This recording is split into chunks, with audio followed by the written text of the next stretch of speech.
are listening to Team Left Jab Boxing Radio, bringing you the best in the world of boxing. No rules, no filters. Real boxing minds, real boxing breakdowns. www.leftjaballnightboxing.com.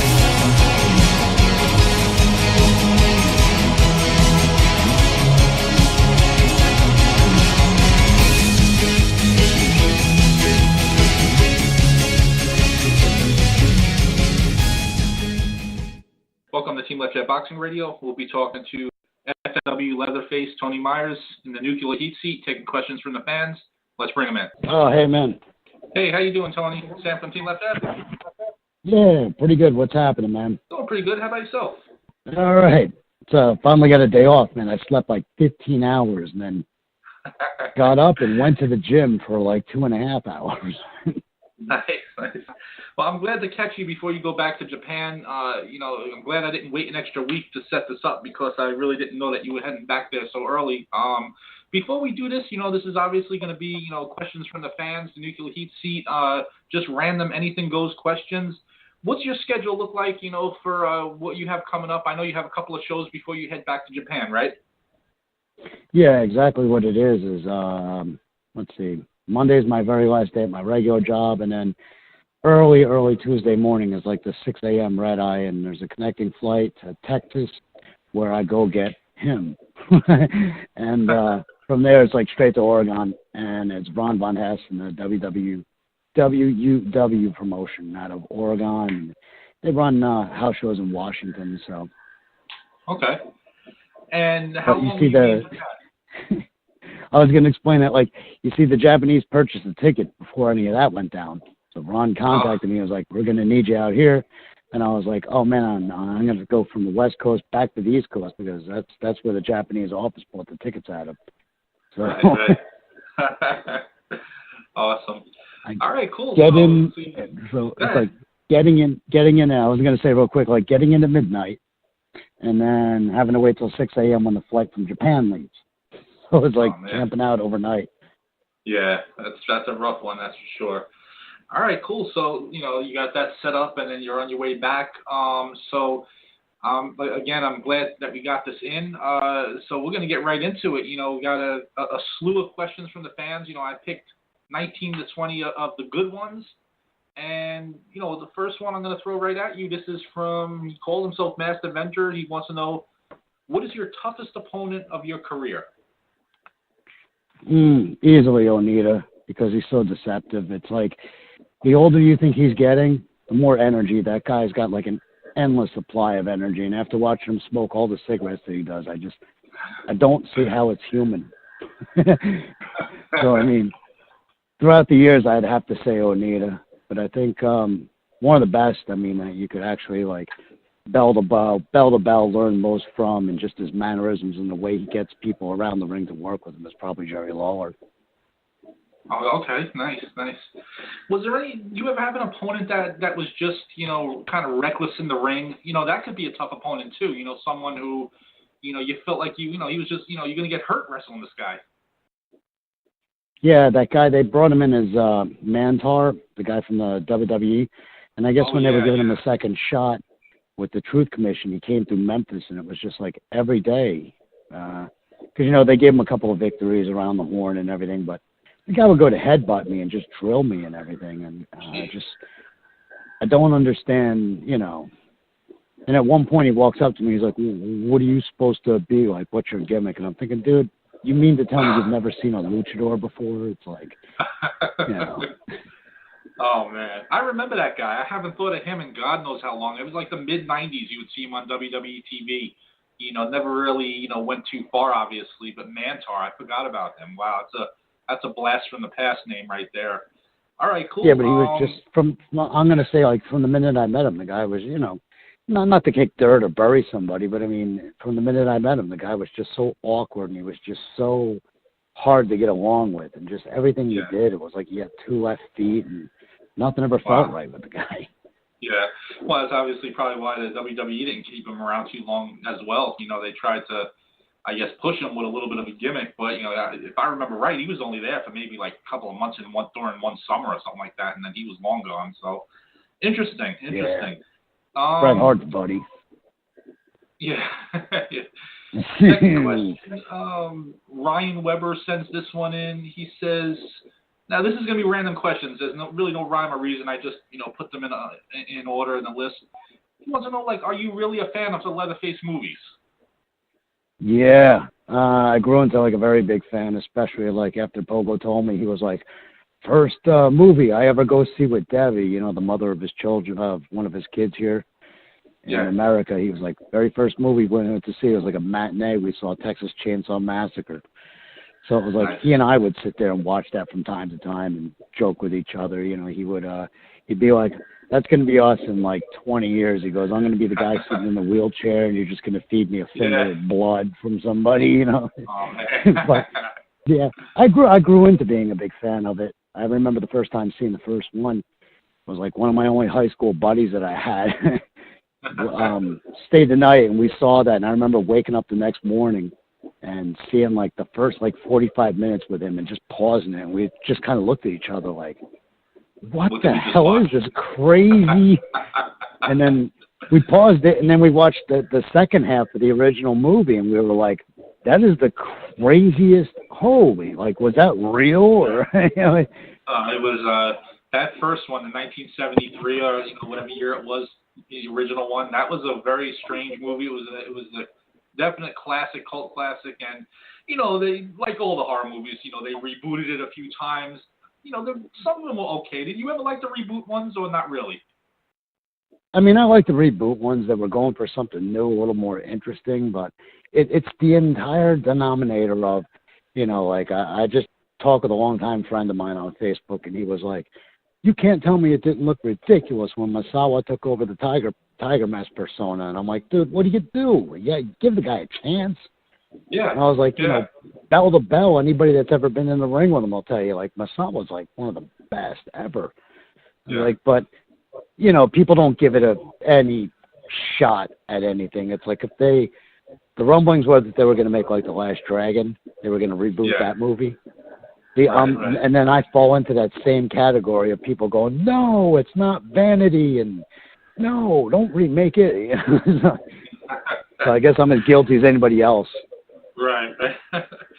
And there's two more questions, obviously, about the horror films. Kathy Martin sent this one in. Just a big, are you a big horror movie fan? In other words, I guess, not just Leatherface, but all the others, like Freddy Krueger, Jason, all those guys. I mean, with the Jason thing, throughout life growing up, because my legal name is Jason, so kids would pick on that kind of thing. And I think Friday the 13th series was the first one I really got hooked on.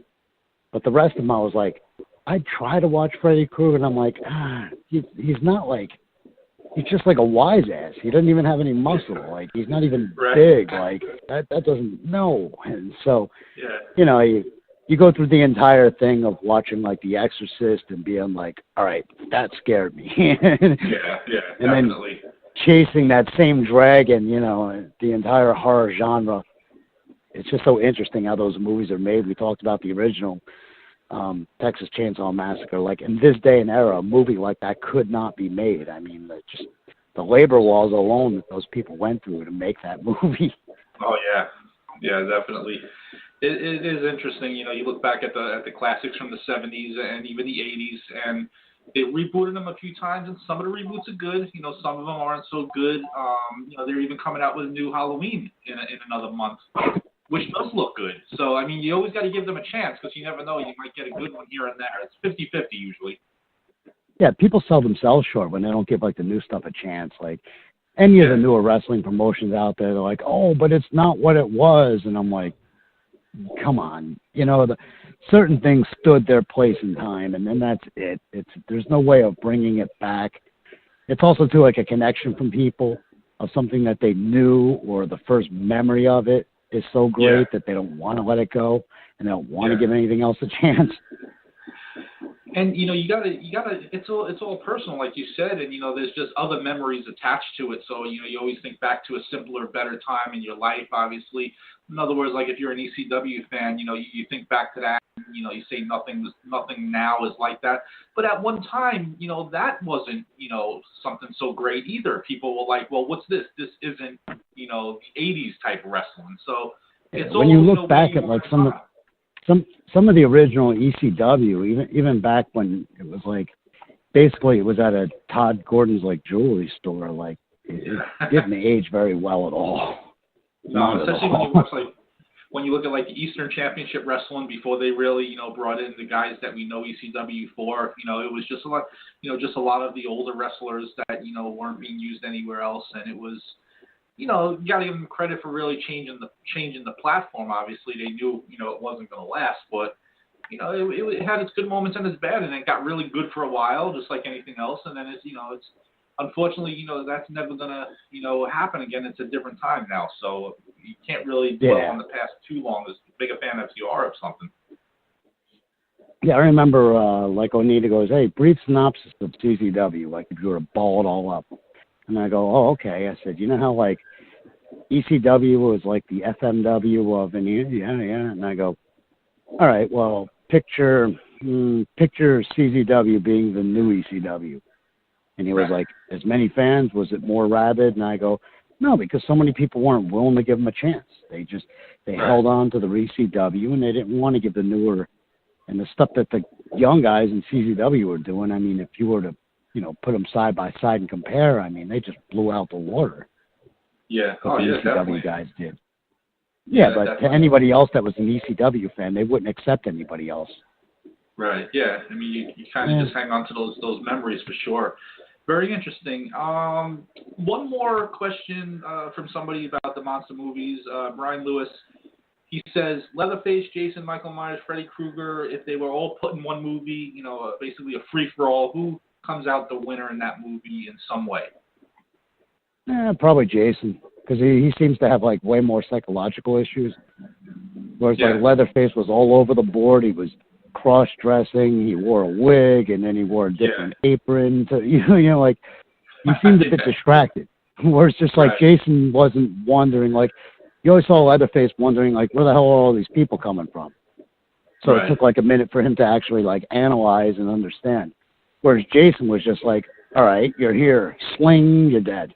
Like, Freddy would take his time too much by saying a wise-ass crack at somebody or something, Michael Myers stood a good chance, though. Yeah, I mean, I still look at him as he might be the, because he's basically just a killer that wore a mask. So, I mean, I think as far as power goes, I think he's probably the weakest out of all of them. But that's not to say, he can't somehow come out the winner. Freddy Krueger, I know you don't like Freddy, but I think he has the psychological edge on all these guys, obviously, because he comes through the dreams, and if you remember when they did Jason versus Freddy, he kind of messed with Jason's head a few times. Oh yeah, and not only that too. I think out of all of them, I think Jason probably is in the best shape. He probably has the longest strides. He doesn't have the belly that Leatherface does. You know what I mean? Yeah. Like he just seems like the kind of guy that's in the best shape out of all of them. Like he could outrun, out jump, out everything. Yeah, I definitely agree with that.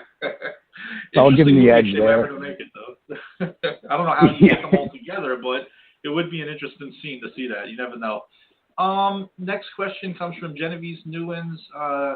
Do you think WWE is missing out by not having, like the dangerous monster type characters on their roster? I guess you could say someone like Braun Strowman is kind of that type. But I think he's more referring to like an Abyss or like your character kind of. You don't see in WWE in the last 10 years or more maybe. The thing is with like the modern day wrestling, it's like it's so evolved to the point where it's just like a guy, the volume turned way up on him versus like just like a guy with a name that's behind a mask or a guy that even if he's not wearing a mask, like you already know his name, Braun Strowman. Yeah. Versus a guy like Undertaker. It's like, from the minute that came out, it was like, ooh, Undertaker. But, he doesn't have to wear a mask. He wears, like, a bunch of spooky makeup on his face. But he doesn't have, like, a real name. You're like, what would be his real... Oh, his name is just The Undertaker. It's like, to me, that's a monster. That's a cool, like, Kane. was always like a great monster because he had the mass too, you know, and then he had the size and everything else. I'd like to think like monsters should also come in like different shapes or forms, you know, like they shouldn't always have to be big. Like if there's like a Tasmanian devil like monster that's like tiny and compact, that's just nuts. Like I like that too. Yeah. And if you think back to The Undertaker, obviously, when he first came out, he was a monster, kind of. I mean, he would not be able to, you couldn't hurt him. You know, he kept rising.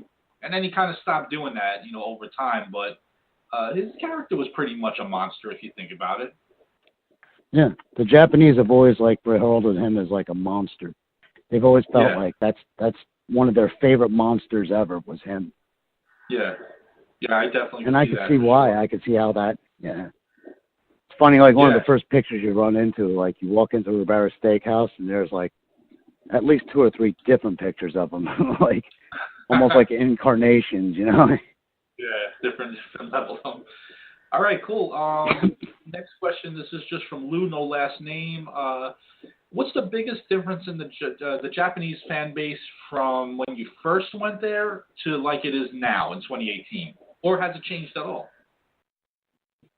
Hadn't changed very much.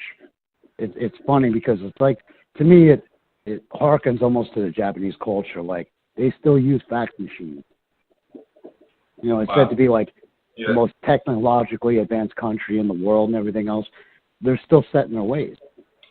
And so, I mean, I'll still see the same fans from like 1994 that'll like bring me a picture and be like, oh, look, you were a young boy. And like, I look at him like, how the hell would you know I was under that obscure mask, like wrestling as like Mr. X alien? Like, how would you know that? But, yeah, it hasn't like evolved in a way that like the United States wrestling scene has. Like them, it's a joke that everybody's in on. If they do like a comedy spot, they already get what they're watching and everything else, but.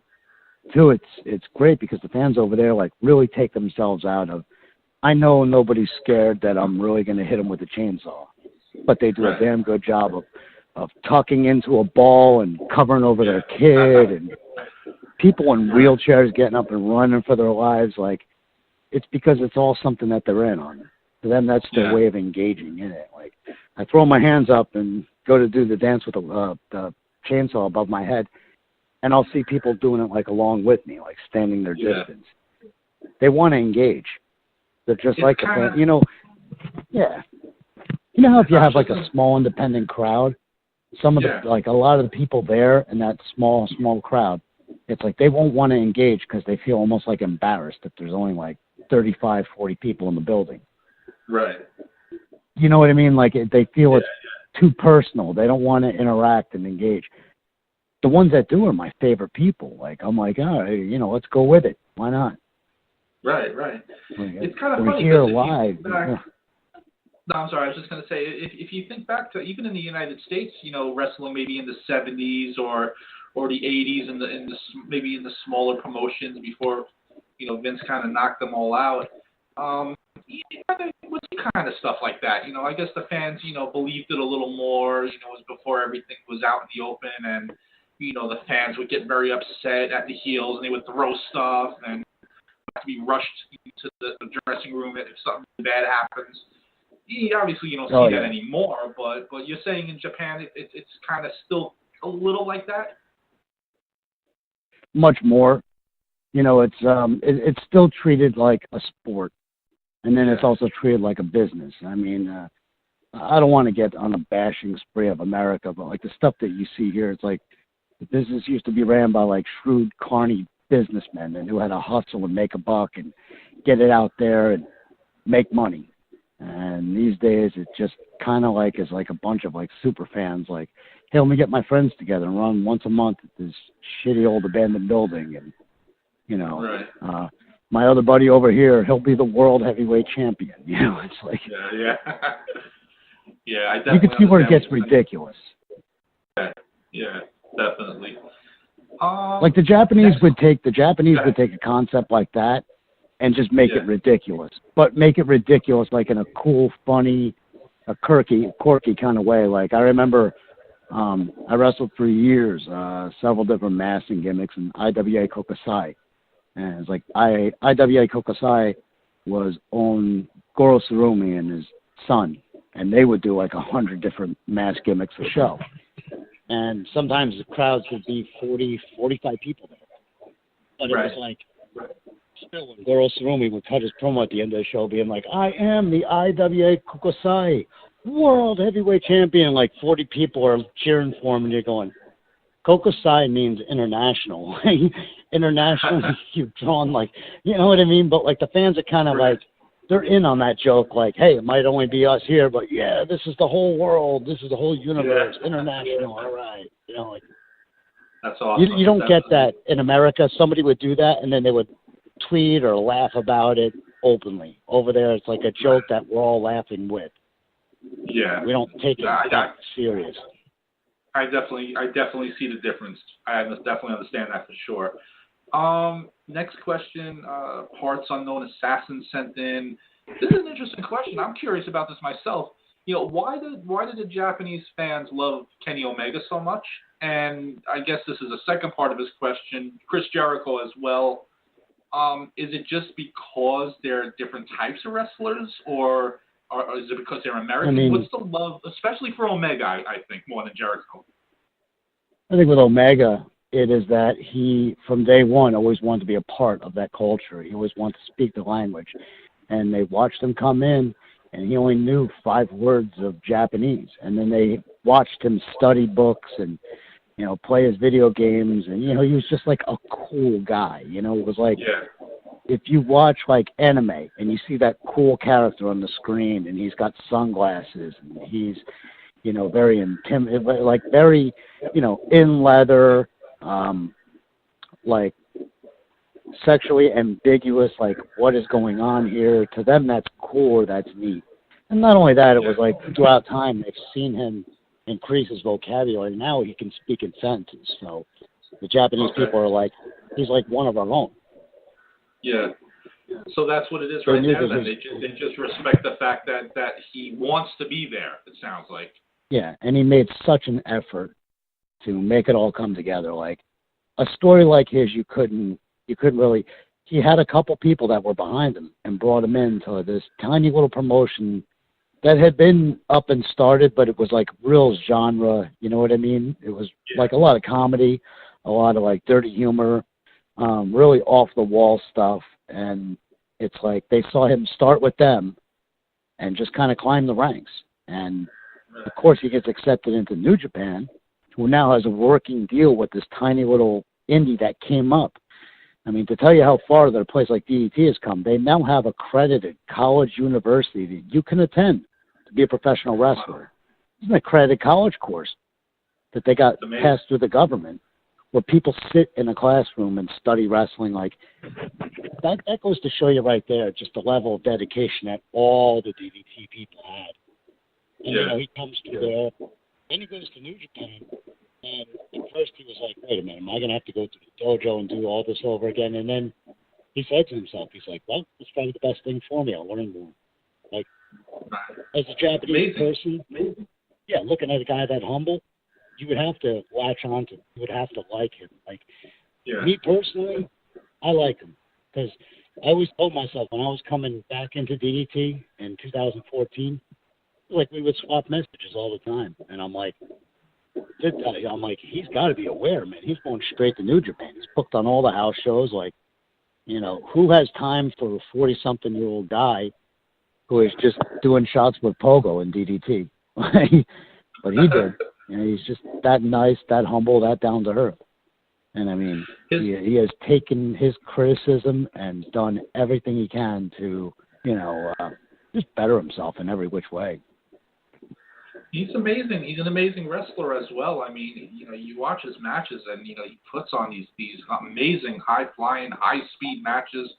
Very technical. He can do it all. Are you surprised he's not in WWE at this point? He doesn't want it. He was there like he told the story like 2006. He went to All Your Races camp and everything, and you know he had gotten thin and everything, and you know what WWE is looking for, but it was like Harley Race and them were not they were not his biggest fan. They didn't like him at all, really, and they weren't giving him much of a chance. And so, you know, when Johnny Ace told him, hey, man, I'll get you work over in Japan, Omega's like, oh, wow. Luckily for him, he started wrestling in the States in New Jersey, All-Pro. And he met a group of fans that knew these Japanese folks overseas. And the Japanese folks, like, sponsored him and pretty much brought him in, and because they knew that he was going to be something from day one. They just knew that he was unique. He was made right for Japanese wrestling, if you think about it. But, I mean, even now, he's turning down any kind of, you know, or I guess the offer that they're making him isn't good enough. But they want him really bad. It's just one thing you have to be proud of with him is that he had the guts to be like, you know what, I'm happy where I am. Like, I'm on top of the world in New Japan. That's all he ever wanted from day one. I wouldn't be surprised to see him eventually go. Just, you know, to test it out. Because what has he got left to prove in Japan? Well, I mean, that's the thing. You know, 2006 was a long time ago. He's definitely, you know, he's definitely changed, I'm sure, a little bit. Maybe he wants to take that shot at WWE and see what he can do there. Like you said, just to, you know, add to the accomplishments. And it's also run by a few different people now. I mean, Vince really doesn't, he might make the final calls, but, you know, there's a lot more different people like Triple H and all these other guys that are involved in these decision makings, and you see them really, you know, respecting the other types of wrestlers from the indie scene and stuff, where in the past maybe that wasn't the case. Yeah, and I mean, it's always good to have that alternative, you know, that's WWE. If it's not your thing, right? That's always a great thing, because I mean that's a real needle in a haystack. I see so many guys on the indie scene, and that's all they want. And I always think to myself, why aren't you submitting a whole bunch more stuff? That corporate environment, that's for somebody, you know, that's for some people. Other people are like, you know, no, I mean, I've carved out a name, you know, made myself a name on the indies, this, that, and the other, and then I'm going to be sent to the training center and everything else and be over-evaluated. Right. You can see guys' frustrations. How many guys leave out of there? You know, it is for some people, other people it's not. The other part of that question, as far as like Jericho goes, I mean, that guy stood the test of time, and he was a fantastic wrestler in his day, you know, back in the day. And then you look at the recent match they had with Kenny Omega. Where's Jericho, like 48? Like, that's ridiculous, you know, for that guy to be moving like that, looking the way he does. Yeah. It's just, you know, it's another guy that you're never going to, like, look at Chris Jericho and be like, he's like the toughest wrestler or whatever.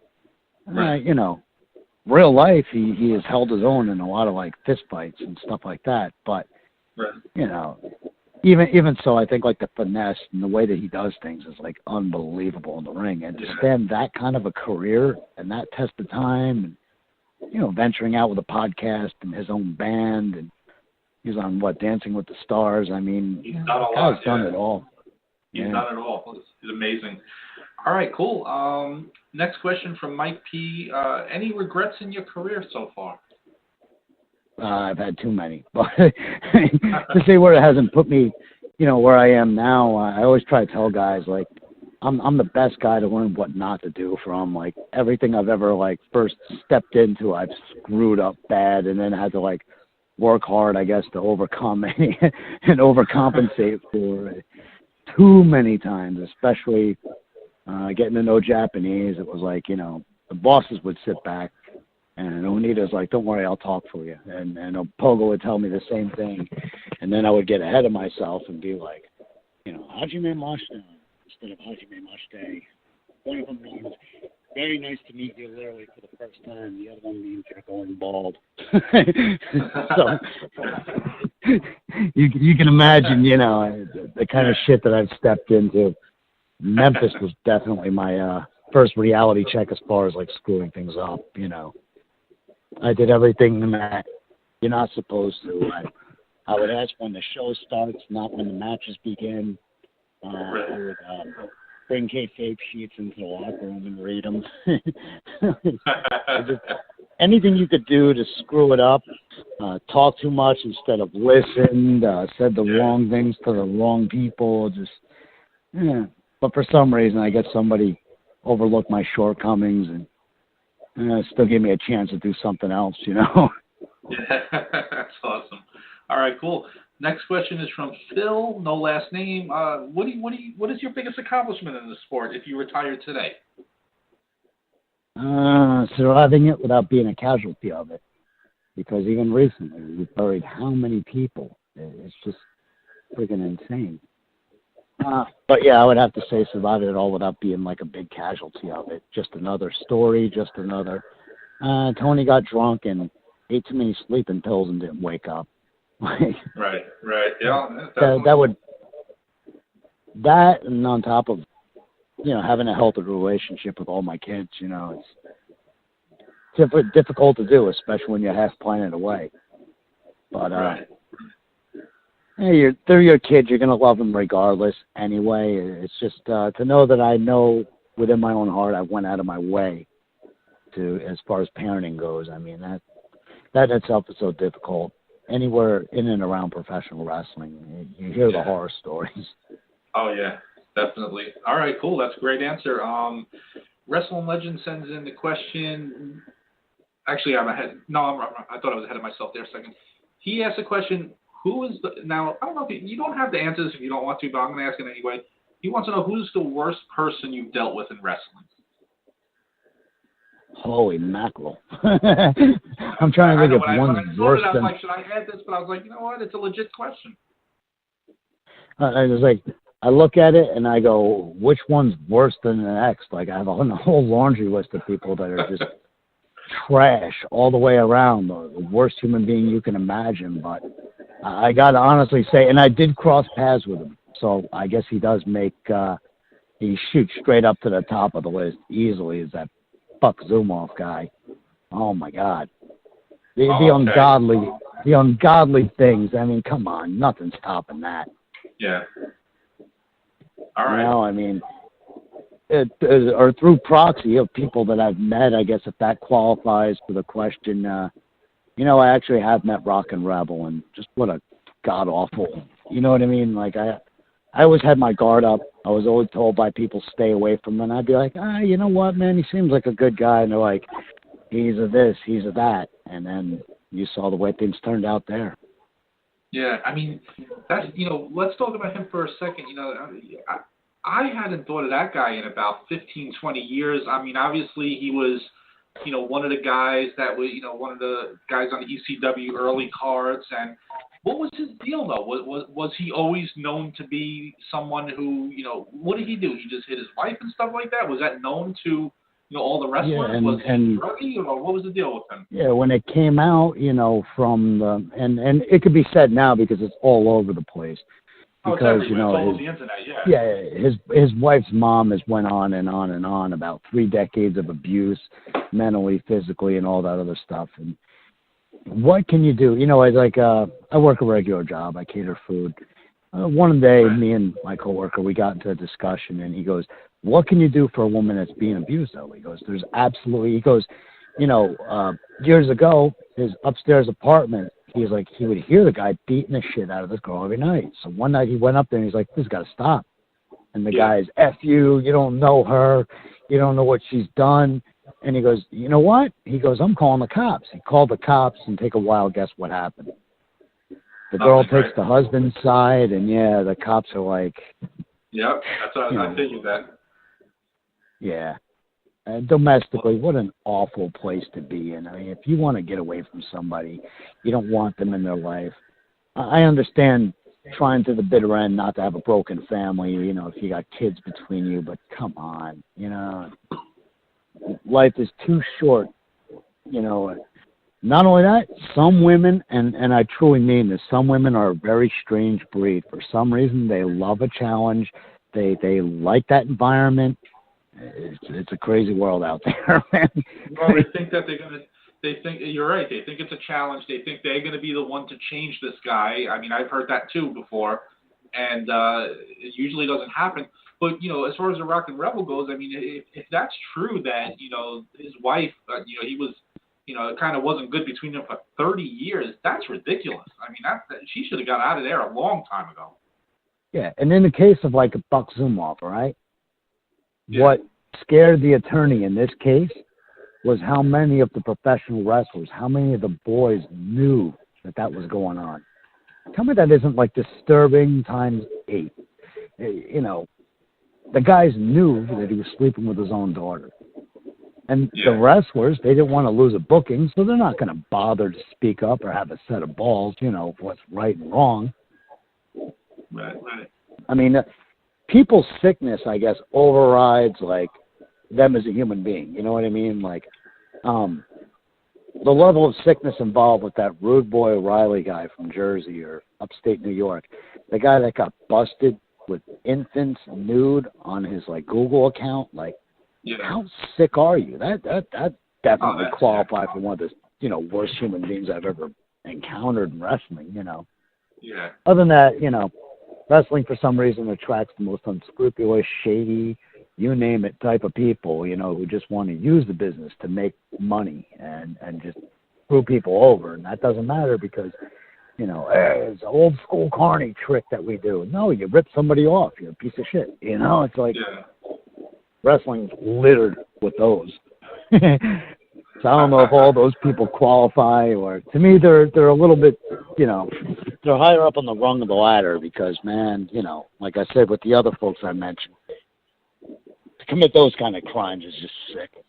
Yeah, I mean, you know, like you said, this guy Buck Zumhofe. I mean, the stuff that he did is unbelievable. I mean, he has a long history of doing it too. You know, with minors and all kinds of stuff, and you know, I guess he's in jail now for the next 25, 30 years or whatever. But even I remember reading that he tried to flee the courtroom after the verdict was read. Like, he tried to take off, and they.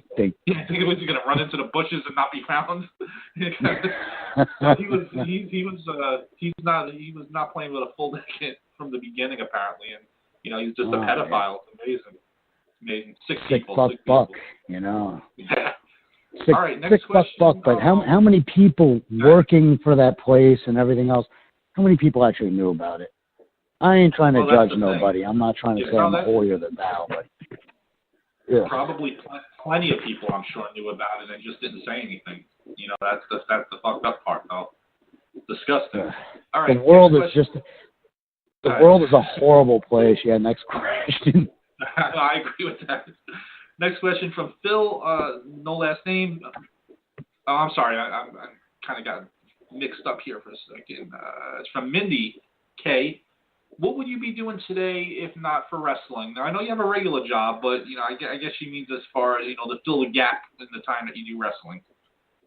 Yeah, you know, early on when I was like accumulating, saving money and everything, even before I bought my house, any of that, I was like, money-wise, I give myself to 45, then I can retire and say, I don't need any more money. I don't even need a job to support myself.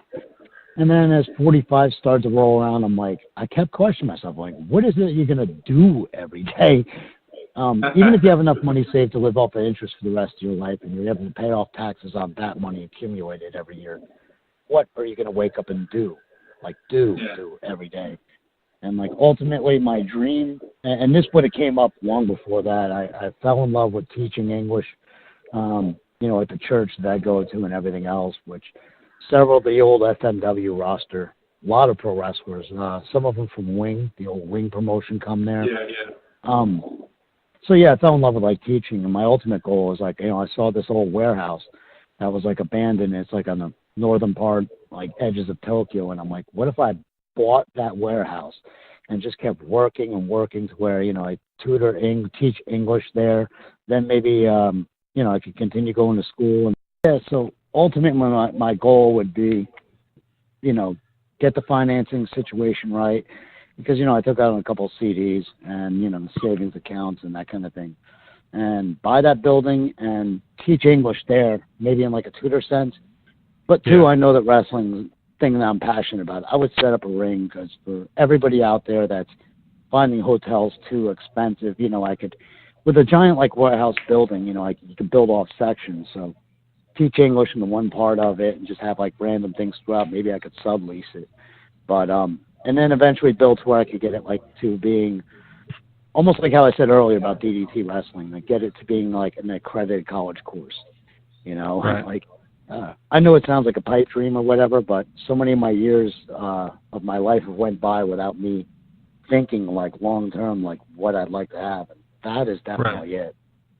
That's awesome. That's a good plan. It. Definitely. Okay. Yeah, cool. and I mean, I know that a lot of it seems like far fetched and that kind of thing, and it's not even a situation of money that'll get it done. It's more like legislative that'll allow you to set up the business and everything else. And of course, that's easily going to have to be after my marriage. Legally getting married to my girlfriend too. So yeah, but ultimately that's something I know I would enjoy. And as long as I had a wrestling ring like still around me in some way, I know I know that at least physically I would always feel good if I ran the ropes once in a while instead of going out jogging, or walking like a normal person would. But, right. All right, cool. All right, next question from Cass B. Ever have an accident with a chainsaw? Too many. Even on the last video, the promo that I filmed for going up to East Portland and Bremerton, Washington. I took there's a nice big chunk right next to my thumb when I was swinging around the chainsaw. Yeah, it was like a little. And the funny thing is, it was the gimmick chainsaw, the one that doesn't even, the one that the blade is super glued on. Yeah. And the one, I wanted to be seen ripping I wanted to be seen tearing the thing off.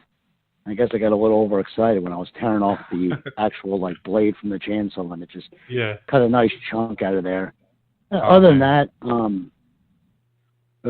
too many times, just mechanical things the oil getting really hot and just leaking down me because I'm holding it upside down too long. Right. Goofy stuff like that, but never I took a chunk out of the back of my arm. Nothing like that. All right. Irvin A sends in the question, do you like the Leatherface Chainsaw Tony gimmick? Do you ever get sick of it?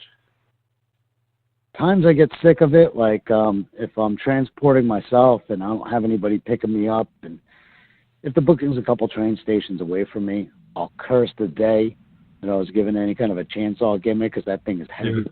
Got carried around, Not only that, just getting everything on and getting the hair out of the mask and all that stuff. At times it can be taxing, but it's funny, man. The second that you're about to go through the curtain and someone's looking at you, mimicking to start the chainsaw, it's like you're 1,000% again. Yeah, seems worth it then, right? Yeah, and it does. It's more fun than anything I've done, gimmick-wise with anything else. So. Yeah. All right, cool. Greg Given sends in the question, do you have a particular dream match opponent? I thought about that the other day, and I was like, I'll read these Facebook posts where people are like, my dream match would be this, that, and the other, and I don't know, I guess I'm running out of people. So, somebody brought up a good one, and we were on to something there over for Matt Fremont's H2O Wrestling where Schlack ran out. The only thing that's going to scare away a chainsaw is someone swinging a chain. So, Schlack, Yeah, Schlack would be a lot of fun, wouldn't he? Yeah, definitely. All right, or cool. Fremont himself. Yeah, that would be two great opponents right there for sure. Greg also asked this question, did you happen to see All In or, the highlights of it, and what did you think about that show? I just saw some of the highlights of it, and you can't spell out the word cool until you've seen in 2018 an independent come out and sell out like an arena. Yeah. Tell me that isn't the coolest thing imaginable, and with that kind of talent. Yeah. Amazing. Now show. I hear they're going for a second one. That's another one of those things. How in the world are they going to top that first one?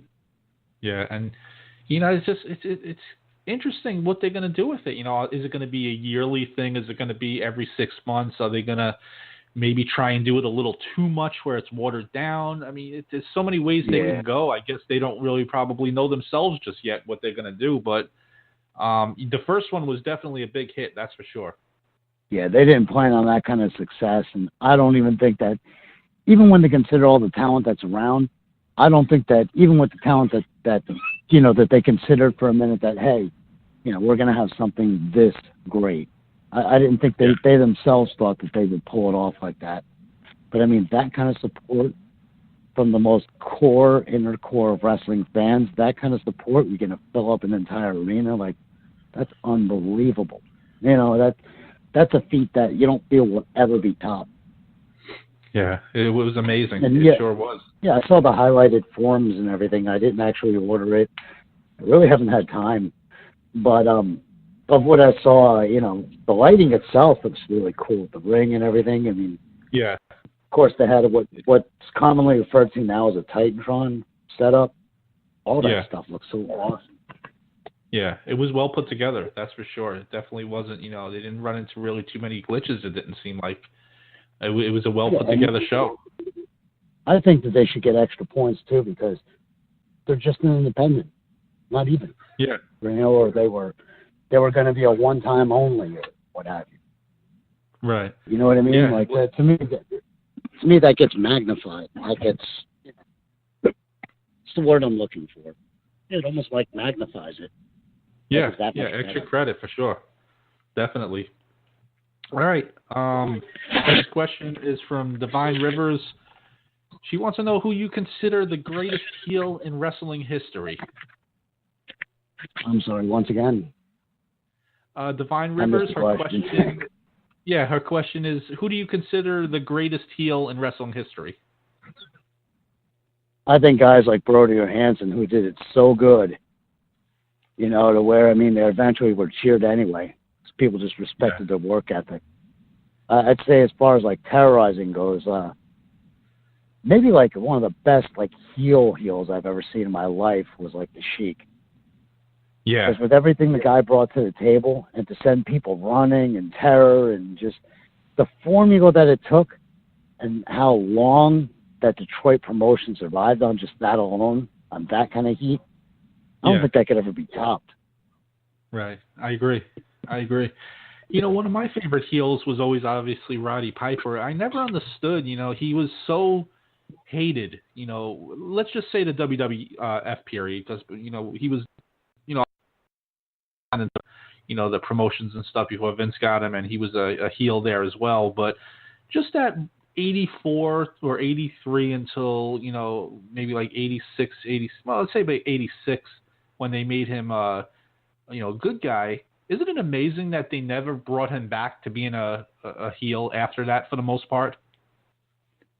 Yeah, you know, I remember too, even at the time, like as a kid looking at that, being like, Piper's just a little too small. You know, like Hogan's just, you know, there's no overcoming anything for Hogan.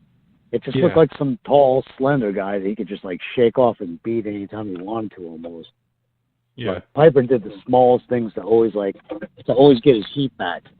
You know, like I remember one time him and Orton were leaving the garden, walking back, and there it is. It's like the last part right before they get past the curtains, and Piper just throws up the Jimmy Snuka "I love you" thing, and it made me like I remember that over again. Yeah, I just thought like, that's it. Like he's not finished. I was like, he was beaten half to death. You know, to me that's like great heel heat. Yeah. And at the time I was a kid, I didn't understand the business. You know, I just thought that's it. It's over with. Now Andre the Giant finally got his revenge. You know, Amazing. I didn't realize that the promotion continued after that. That there was a way to, you know, was to have to carry on. You know. Yeah. Next question. This person sent it in, no name though, but he wanted to know, what is your opinion on death matches in the United States? Is it a dying breed of match? I mean, they say business-wise, and it's coming back more and more. You know, that there's more and more tournaments every year, and you know, at one point it couldn't bottom out anymore. You know, as far as attendance goes and everything else. But I mean, it's had that resurgence for some reason. You know, I guess because the guys are just going to a further and further length to, you know, please their core fans. But I mean, it has a shelf life. That's the only problem with any of it. Yeah. You know, especially stateside. Over in Japan, there'll always be that retrospect, I guess, where people pay, you know, respect to guys that in the past have done far more than too much. Yeah. But there's never going to be a normal with a death match. You know, there's never going to be so-and-so's having a death match with this guy. It's going to be like each match you're almost looking for, what are they going to do that they haven't done before? Right. Yeah. Stateside. In Japan, it's like it's drawn out at this point as far as deathmatch goes over there. I mean, people have seen everything under the sun, and it's like even with the new stuff that they try to reinvent, and that kind of thing, you see it just kind of sputtering along, you know, instead of picking up momentum. Over there, it will never go mainstream again. It was the way that Onita connected to people because they understood his story of being poor and broke. And, you know, they understood why he was crying. They understood. They understood. You know, he would tell these people that every piece of pain that he was enduring was all pain. Right.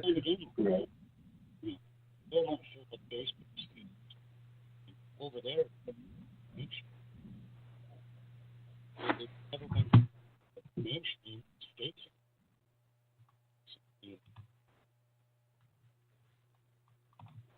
You might as well just write it off as a dying kind of thing. But as far as stateside goes, it's stranded out for a long time. I mean, there are more and more death matches that pop up every year. The only thing is, it's such to a limited genre fan.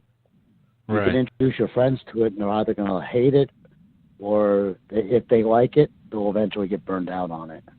Right. Yeah, that's for sure. The fans have changed too. That's the problem right there. All right, interesting. 3 more questions for you, Tony, before you go. This is a question that I left in. It's kind of but I'm gonna throw it in there anyway because it just happened. You know, DJ Hyde got into a little bit of trouble last week because you know, he used a you know, kind of like a homophobic, you know, term, you know, to a fan, I guess. You know, back in the day, you would see stuff like that here and there. I mean, it was obviously this is a different time.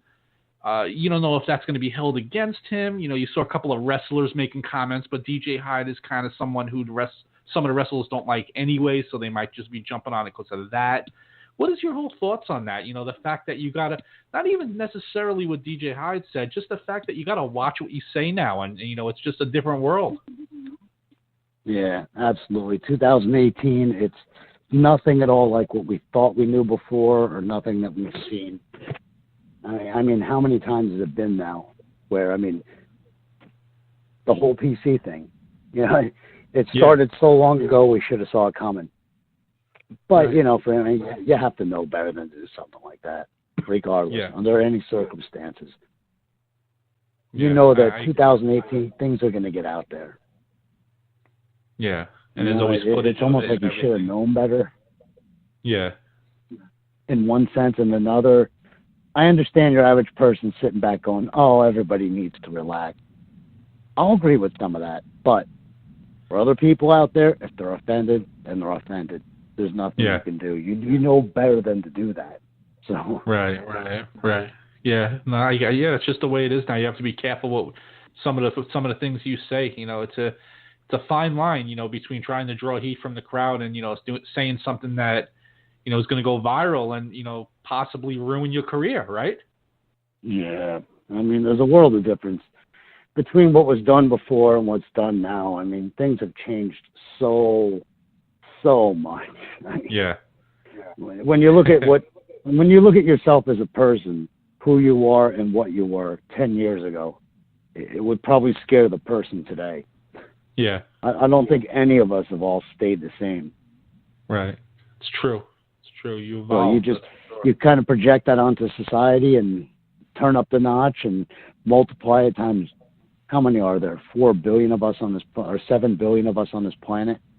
Yeah. That's what you get. All right. That's a good answer. All right. Nina Jen sends in the question, have you ever wrestled Terry Funk or Cactus Jack? And if you did, Terry how were Funk in a battle royal, and when they were trying to get the other thing going with the WWN taping, there was actually a tag match with Terry Funk. But never anything like high profiles or anything like that. You know, like there was the idea from Pogo of bringing him in. He's like, it doesn't matter how old Terry Funk is. He's like, he's Terry Funk. Yeah. So there was a talk of bringing him in. I started getting all excited, thinking, man, I'm going to have another match. I'm going to have like a match for everybody to see against Terry Funk, and I'm going to have the DVD of it and everything. And it didn't materialize. Okay. Even last year was the whole entire idea behind Chainsaw Tony from Leatherface was Onita was outing me under the mask, saying, I know who that is under that mask. So in calling me Chainsaw Tony, there's a Chainsaw Charlie connection. And then he knew that his retirement was going to be against Mr. Pogo. So I was like all geared up, and of course, things that took course, you know, things that happened to happen. It was never able to happen. But the plan from a long way back was just to do that. And it was like, I remember thinking, like, is there anything on planet Earth I could do to impress Terry Funk to, you know, for him to look around and be like, oh, this guy deserves to be here in this spot. You know, it's kind of nerve-wracking in one sense, but in another, Terry himself wasn't up to the task. I remember him calling Onita's office and telling him, I'm just not feeling good. I'm not looking good in the ring. And I have medical issues, you know, and declining the whole FMW thing. You know, I think of what could have been and what might have been there, but, you know. Yeah. Okay, and Cactus Jack, no, right? Cactus Jack, never. There are so many pictures of this. When I was like 15 years old, I ran his like fan club, and he had me go from calling it the Cactus Jack fan club to the Cactus Jack Appreciation Society. So of course, you know, kept in touch with him. Then he got huge in WCW. Well, of course, you know, you're naturally going to hear a little less from him. When he came to Memphis, the dry run as Mankind, of course, he remembered me. And that day on TV, I had this like fantastic TV match against Road Dogg. And the only thing that Foley would tell me, he's like, you know, your work is good. He was like, but everybody said it, man. They're like, you know, you need to work on your physique. He's like, I can't imagine how much further I would have been along, you know, if it wasn't for that. And he goes, everybody said the same thing back there, though, that he was giving way too much to a job guy. And I'm like, I just can't win. You know? He's like, I thought I had this fantastic match against, you know, against Road Dogg, and Foley watched it and everything. And I was like, God, I run into that criticism. So it's been a long history between he and I. But if you think about it, though, you know, that, all right, so Cactus Jack, you know, Mick Foley, he's never had a chisel physique himself, and I guess he admitted that. You're saying, you know, he said, you know, think about how much farther I would have went, but maybe not. Maybe he wouldn't have gone a lot farther because that was part of his, you know, kind of his look. I always thought that was like insulation for him for all the crazy bumps that he took. Like when they go to train and when they went to train all the All Japan girls, you know, the women, Josie, they would purposely make them pudgy and make them like really thick. Like you saw all those young girls come out there, they all had like a thickness to them. Yeah. And that was to absorb the impact from all the bumps. So I mean,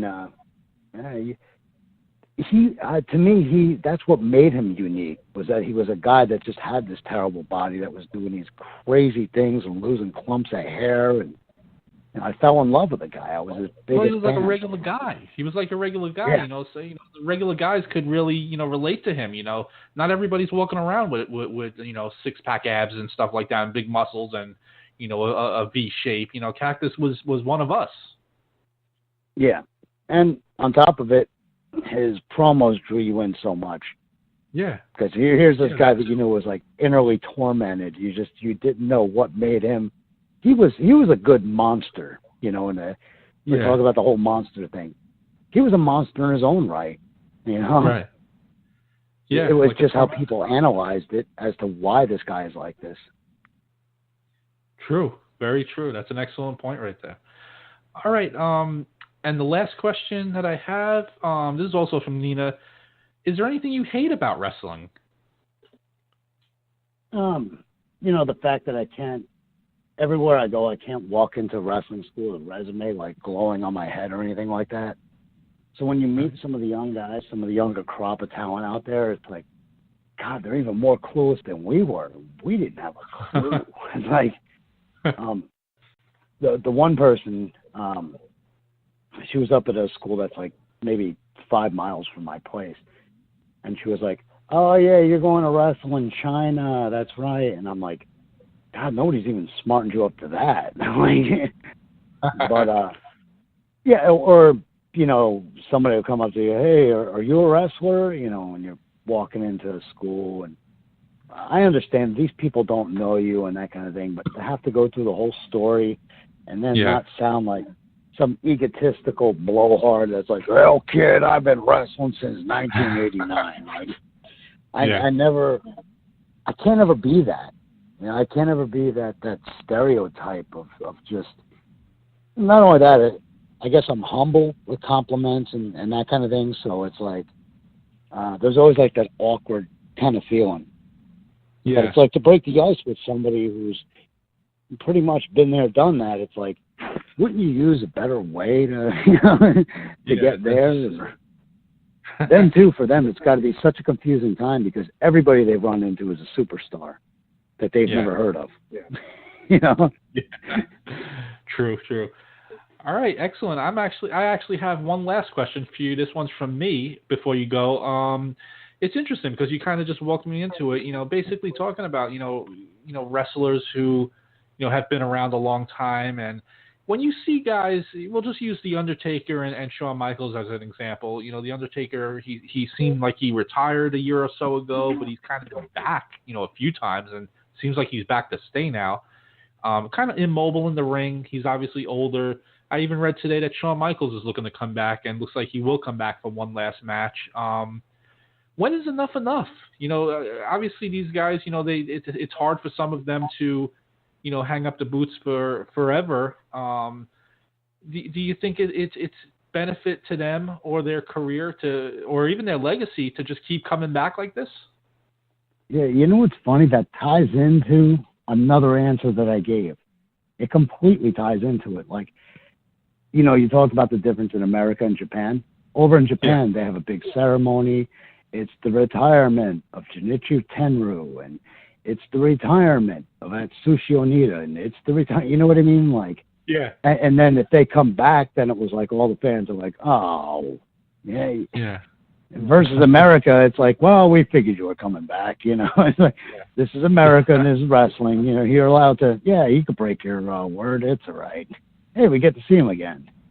Yeah. But when enough is enough, honestly, I swear to God, from a human being perspective, I would look at it and be like, the day I start looking bad in the ring, I don't want people to see me like that. It's like maybe I think there's some more still left in me, but there's not. You look bad. You look like you're embarrassing wrestling. Shawn Michaels, we all knew that as he aged, we didn't picture that he would turn and morph into like Frank from the show Shameless, but it's like I don't know. Can he still go or not? But for a guy like Taker, I imagine he's got more than enough ways to get around it. Yeah. I think enough is enough the day that you just feel like you're just collecting money to do it. It's my only form of income overseas, out of the States. But it's also, too, I don't think I've ever done it like, oh, it's a job. There's always so much passion, walking up to the arena wearing the goddamn mask because I don't want people to see me without the gimmick. Right, right. Maybe that's just for me personally, but each of these guys are at a different point in their life. Of the guys that you mentioned, like Shawn Michaels is not even the same guy he was all those years ago, in the ring and out of the ring. So, I mean, when enough is enough, I don't know where Undertaker's mind is at, because he could just said he doesn't want it anymore. He doesn't want to do it anymore. Right. And I mean, coming out of like a retirement and that kind of thing, and I'd be interested to see if Shawn Michaels. I bet you he's in fantastic shape. I could see that. Yeah. I mean, he definitely looks like he's still in shape, but is he going to be able to do all his signature moves? Is he going to have to just do a really slow match? Is it worth it to come back to do a match like that? You get the feeling, with someone like Shawn Michaels, you could tell he misses the business, though. You can just see it on his face when he's there. So I guess it's not that easy to say. It's easy for someone like me who's never, been in the business to say when is enough, but, he's obviously probably sitting on his couch every week saying, I miss this, I miss that, I miss this, I miss that. So when WWE calls him to be on Monday Night Raw or something like that, he's going to jump at it. Yeah, because, what else is he supposed to sit home and stare at four walls and go hunting and fishing and that kind of stuff? Like, eventually you get to the point you're like, there's, yeah. Well, it ties into a lot of, like, just the way that I think about things. Like, all throughout last year when O'Neal, building up to his retirement, I'm wrestling him every single night, talking with Pogo and everything. And I was like, this is where I always wanted my life to be. Why am I not the happiest human being on this planet? It's like because we all deal with some kind of, I don't even know if depression is the word to use, but you start looking around, you're like, is this it? Yeah. I thought I was supposed to be happy forever now that I've done all this, it's like, right. Even for guys like that, that's all the money in the world. Because, they've gotten so used to being so thrifty and spending nothing on the road. And then the money that they have made out of wrestling is ridiculous. And they could live off of that easily. But it's like, it's still that yearning to climb into a ring and do it in front of people. Right. Most people are happy to be retired. Yeah. Professional wrestlers are not wired like your average sane human being. It's the reason why I get so pent up because, I have a job where, I cater to a lot of like major corporate, affairs and that kind of thing. Can you imagine me walking into any of those places or telling my coworkers, like, if I was Undertaker, like, those people don't care. I don't even choose to discuss professional wrestling with them because then comes the whole, well, how do they know who wins and loses? Because I know it's fake. And it's like, you don't want those conversations. Yeah. You can't get those same question and answers with normal, rational, normal people that have never had this as their dream and their hobby and their desire and what they want to do. These people aren't super fans the way me and you were. They're not. They're like a different breed of human being that we will never understand. For us, we can almost, people like you and I, we can almost rationale with like a drug addict because it's like we're helpless when it gets around wrestling too. Like we'll sit here and talk for hours. It's like a fix, But so for them, it's got to be. They at least want to go see the boys. That they want to at least put on their boots one last time or one more time, thinking like, all right, gonna break a sweat here, man. Oh, it's gonna be so cool when he ducks the clothesline. Then I'm gonna throw a drop kick, and everyone's gonna be like, "Whoa, we got up there for that! Awesome!" Yeah, definitely, and it brings them back to a time when they were, I'm sure like a guy like Shawn Michaels or the Undertaker. It brings them, even if it's for a moment, it brings them back to a time when they were the top guy in the promotion, and the crowd was going crazy for them, and they, that's part of it too, I'm sure. Yeah, there's so much that you deal with when you're not around the boys and you're not around wrestling. And then even when you're around them, it's such a political place. You don't want to step out of line. You don't want to say the wrong thing. There's a lot of stuff that makes you bite your tongue, and then this guy that you don't like, he's friends with this guy. And all the nonsense that you deal with, everything that you deal with. It's this bizarre subculture, like almost like a cult thing with wrestling. There's this bizarre cult of people that enjoy this and that, and then it factions off into different promotions and different type of wrestling, and then there's different types of actual wrestling, a strong style, deathmatch. So you can imagine all these people in this weird little community, and then they communicate with each other, and they pick fights and argue with one another, and they're passionate, but it's fake, but it's predetermined, and all these things like contradict each other so much, and it's like, all right, if we ourselves overanalyze professional wrestling, why not? We enjoy it, we love it. Exactly. It's what we do. We talk about it. That's absolutely right. Just imagine from the outside looking in, like what your average person that doesn't understand the world of professional wrestling, And like they're tuned into this podcast and they're listening to us and they're like, who are all these people that they're talking about it? Yeah, that's for sure. They have no clue. That's for sure. All right, Tony. This was an excellent interview. Definitely want to thank you for coming on. Before you go, so you're going back to Japan. How long are you going to be there, and when will you be in the United States again? I know that I'm going for at least 3 months. I have to see, like, business-wise, how wrestling is doing over there. Because if it's worth it for me to just keep busy enough to when wrestling starts back up after the new year with a lot of promotions. If there's a lot out there, like I told him, I was like, I'll hang around all year long. I was like, I'll just stay here for an entire year as long as you're taking care of my work visa and as long as, you know, even if the marriage thing goes through and everything, it's like, then I know I can be around for as much as I want.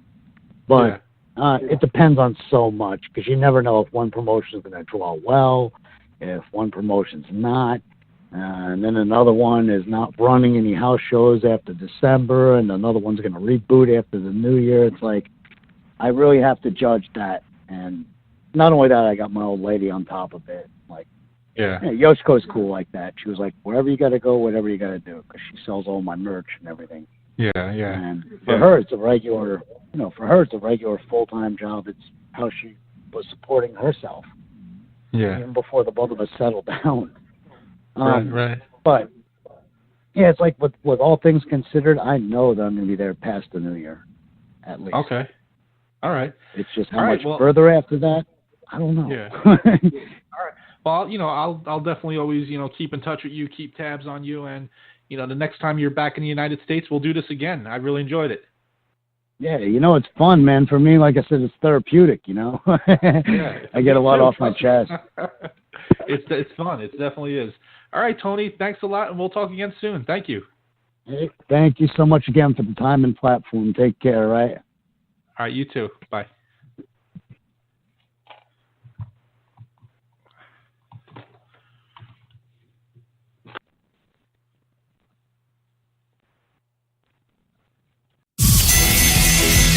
You've been listening to Team Left Jab Boxing Radio.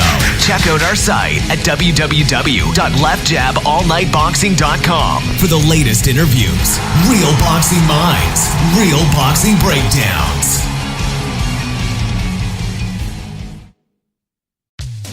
My mom has a permanently stuck in the 80s thing. We're talking teased up feathered hair, acid wash denim jacket, and shoulder pads. So many shoulder pads.